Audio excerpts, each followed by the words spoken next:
আসসালামু আলাইকুম রহমতুল্লাহি ওবরাকাতুহু। প্রিয় দর্শক, আশা করি সকলে ভালো আছেন। যে যেখান থেকে ভিডিওটি দেখতেছেন সকলকে জানাই আন্তরিক মুবারকবাদ। পূর্বের ভিডিওতে আলোচনা করেছিলাম যে রাসূল সাল্লাল্লাহু আলাইহি ওয়াসাল্লাম যখন রুকু থেকে উঠে সেজদায় যেতেন, তো সেজদায় যাওয়ার সময় সর্বপ্রথম তিনার হাঁটু রাখতেন, এরপর হাত রাখতেন। আর যখন রাসূল সাল্লাল্লাহু আলাইহি ওয়াসাল্লাম সেজদা থেকে উঠতেন, তো উঠার সময় সর্বপ্রথম হাত উঠাইতেন, এরপর হাঁটু উঠাইতেন। এই ভিডিওতে আলোচনা করব যে রাসূল সাল্লাল্লাহু আলাইহি ওয়াসাল্লামের সাহাবাগণ তিনারাও নামাজের মধ্যে রুকু থেকে উঠার পর সেজদায় যাওয়ার সময় সর্বপ্রথম হাঁটু রাখতেন, এরপর হাত রাখতেন। আর সেজদা থেকে উঠার সময় সর্বপ্রথম হাত উঠাইতেন, এরপর হাঁটু উঠাইতেন।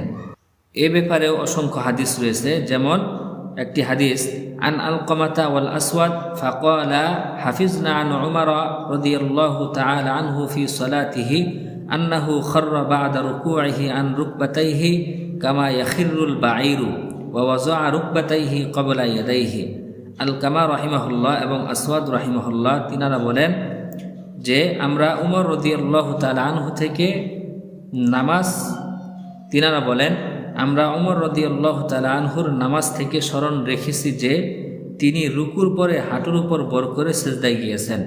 আলকামা রাহিমাহুল্লাহ এবং আসওয়াদ রাহিমাহুল্লাহ তিনারা বলেন যে আমরা উমর রাদিয়াল্লাহু তাআলা আনহুর নামাজকে স্মরণ রেখেছি। উমর রাদিয়াল্লাহু তাআলা আনহু তিনি রুকুর পরে হাঁটুর উপর বর করে সেজদায় গিয়েছেন। তো কিভাবে সেজদায় গিয়েছেন তিনি বলেন, কামা ইয়াখিরুল বাঈরু, যেমনিভাবে উট বসে, উট যেমনিভাবে বসে উমর রাদিয়াল্লাহু তাআলা আনহু তিনিও সেভাবে হাঁটুর উপর ভর করে সেজদায় গেছেন এবং তিনি উভয় হাতের আগে উভয় হাঁটু রেখেছেন।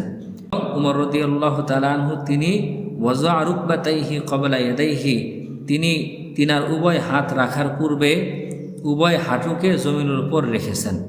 এ ব্যাপারে আরও একটি হাদিস আমরা জেনে নেই। হাদিসটি হলো আন ইবনে উমর রাদিয়াল্লাহু তাআলা আনহুমা আন্নাহু কানা ইয়াদাউ রুকবাতাইহি ইযা সাজাদা ক্বাবলা ইয়াদাইহি ওয়া ইয়ারফাউ ইয়াদাইহি ইযা রাফা ক্বাবলা রুকবাতাইহি।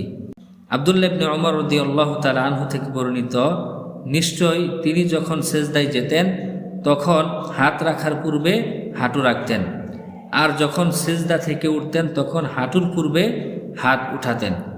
তাহলে এই হাদিস থেকে আমরাও জানতে পারি যে উমর রাদিয়াল্লাহু তাআলা আনহু এবং আব্দুল্লাহ ইবনে উমর রাদিয়াল্লাহু তাআলা আনহু তিনারা যখন সেজদায় যেতেন, সেজদায় যাওয়ার সময় উভয় হাঁটু আগে রাখতেন, তারপর হাত রাখতেন।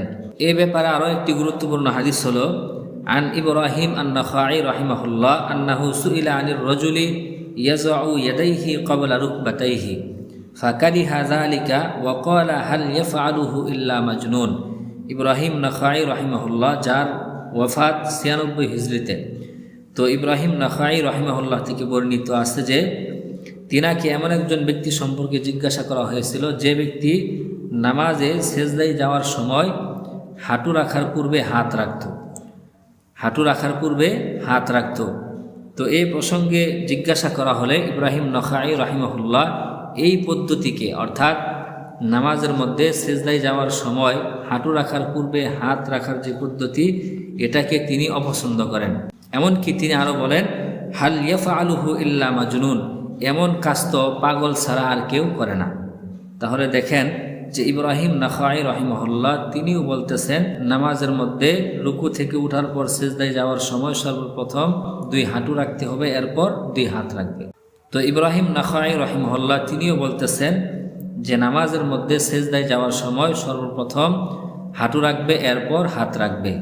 তাহলে প্রিয় দর্শক, আমরা এই সকল হাদিস থেকে জানতে পারলাম যে রাসূল সাল্লাল্লাহু আলাইহি ওয়াসাল্লাম নামাজে রুকু থেকে ওঠার পর সেজদায় যাওয়ার সময় সর্বপ্রথম হাঁটু রাখতেন, এরপর হাত রাখতেন। আর সেজদা থেকে ওঠার সময় সর্বপ্রথম হাত উঠাইতেন, এরপর দুই হাঁটু উঠাইতেন।